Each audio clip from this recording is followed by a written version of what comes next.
혹시 소비 쿠폰 받으셨나요? 카페에서 만난 친구가 물어봤습니다. 아, 나도 신청했는데 정말 간편하더라. 하지만 여기서 한 가지 놓치면 안 되는 중요한 사실이 있습니다. 쿠폰을 받았다고 해서 끝이 아닙니다. 잘못 사용하면 오히려 돈을 물어내야 할 수도 있다는 사실 알고 계셨나요? 7월 21일부터 시작된 민생회복 소비 쿠폰 신청이 폭발적인 관심을 받고 있습니다. 첫날 하루에만 무려 697만 명이 신청했다고 하니 정말 대단한 반응입니다. 이는 2021년 5차 국민지원금 때보다 40% 이상 많은 수치로 국민들의 관심이 얼마나 뜨거운지 알 수 있습니다. 신청 방식도 예상대로 나왔습니다. 대부분의 사람들이 신용카드나 체크카드를 선택했는데 전체 신청자의 77%가 카드 방식을 선택했습니다. 역시 편의성 때문인 것 같습니다.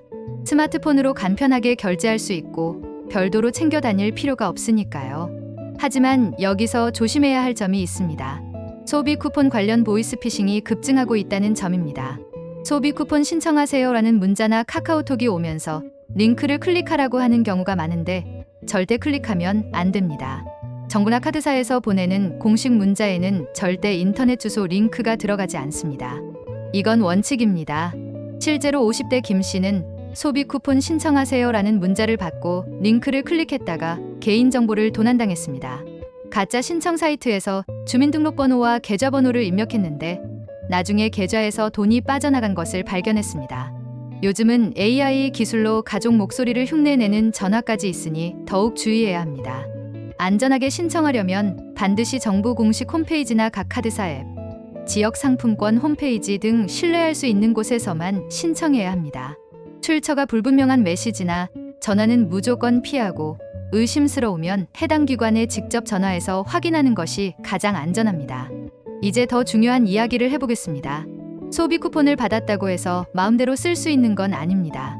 최근 일부 사람들이 당근마켓이나 중고나라 같은 중고거래 플랫폼에 소비 쿠폰을 팔거나 현금으로 바꿔주는 업체를 통해 현금화하려는 시도가 늘고 있습니다.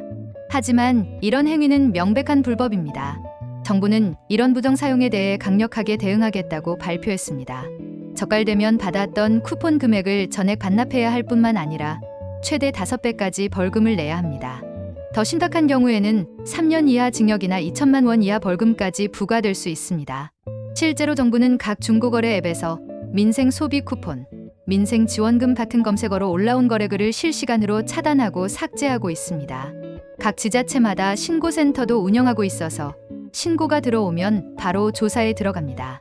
60대 박 씨는 어차피 내 돈인데 뭐가 문제냐고 생각해서 쿠폰을 중고거래 사이트에 팔았다가 큰 낭패를 봤습니다. 25만 원을 20만 원에 팔았는데 나중에 적발되어 25만 원을 모두 반납하고 추가로 벌금 50만 원을 내야 했습니다. 결국 총 75만 원의 손실을 보게 된 것이죠. 이런 일을 도와준 가게도 마찬가지입니다. 실제 물건을 팔지 않고 결제만 해준 업체들에게는 등록 취소나 과태료 같은 행정 처분이 내려집니다. 업체 입장에서도 위험한 일입니다. 소비 쿠폰은 정부가 어려운 경제 상황에서 국민들의 생활을 돕고 지역 경제를 살리기 위해 마련한 제도입니다. 전 국민이 최소 15만 원을 받을 수 있고 11월 30일까지 사용할 수 있습니다. 이 돈은 우리가 실제로 필요한 물건을 사거나 서비스를 이용할 때 써야 하는 것입니다. 쿠폰 사용도 제한이 있습니다. 각자의 주소지, 즉 시군 단위 지역 내에서만 사용할 수 있고 대형마트나 백화점, 온라인 쇼핑몰에서는 사용이 제한됩니다. 동네 상점이나 전통시장에서 사용하라는 취지입니다. 큰 문제 없겠지라고 생각하고 쿠폰을 팔거나 현금화하면 나중에 전액을 다시 내야 할 뿐만 아니라 앞으로 다른 정부 지원 사업에서도 제외될 수 있습니다. 한 번의 잘못된 판단이 계속해서 불이익으로 이어질 수 있다는 뜻입니다. 정부 지원금은 정말 어려운 사람들을 위해 우리 모두의 세금으로 마련된 것입니다. 그만큼 부정하게 사용하는 사람에게는 강력한 제재가 따른다는 점을 꼭 기억해야 합니다. 쿠폰은 반드시 본인을 위해 정해진 지역 내에서 정상적인 거래에만 사용해야 합니다. 보이스피싱도 조심하고 부정 사용도 하지 말고 정부가 의도한 대로 우리 생활에 실질적인 도움이 되도록 현명하게 사용하시길 바랍니다. 작은 이익을 위해 큰 손실을 보는 일은 절대 없으시길 바랍니다. 오늘도 꽃피는 인생이막 시청해주셔서 정말 감사합니다. 구독과 좋아요, 알림 설정 꼭 부탁드립니다.